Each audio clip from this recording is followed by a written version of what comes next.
week I'm here in Washington D.C. with my family, and as I walk around this sacred place, I'm reminded, even as we have thought about the last month or so of the 13 service members who lost their lives, I'm reminded about how grateful I am to live in the United States of America.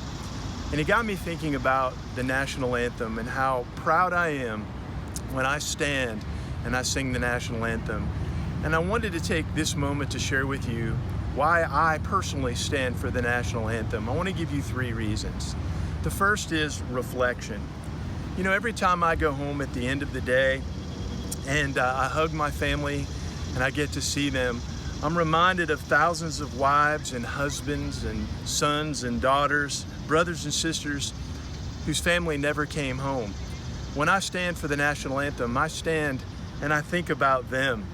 670,000 people who gave their lives in service and sacrifice for our country. And they never had the blessing of coming home and seeing their family again. So I stand and I think about all of them. Secondly, I stand for the national anthem out of gratitude. You know, sacrifice is the act of giving up something valued for the sake of something greater. You know, others were willing to sacrifice their own lives, to lay their sacred lives down so that I could pick something up of tremendous value, and that's called freedom.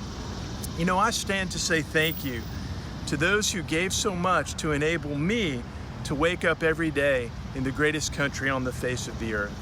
And finally, I stand out of respect. You know, the national anthem is not about you, it's not about me. It's not the time when I can make statements as individuals. It's where we all recognize together that we are indebted to the sacrifice of others. We're not kings and queens of our own personal kingdoms. We're citizens of this great country called the United States of America. We don't stand alone. We stand on the shoulders of those who have gone before.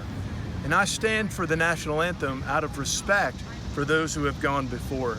You know, John F. Kennedy in his inaugural address said, quote, "In the long history of the world, only a few generations have been granted the role of defending our freedom in its hour of maximum danger." I stand out of admiration and respect for those who stood up to this challenge and didn't run from the fight, but ran into the fight. So the next time I hear the national anthem, I'm going to stand. I want to encourage you to stand with me. Stand in reflection. Stand because of gratitude. And stand out of respect for those who are willing to sacrifice something of tremendous value to them so that we could experience as Americans something greater.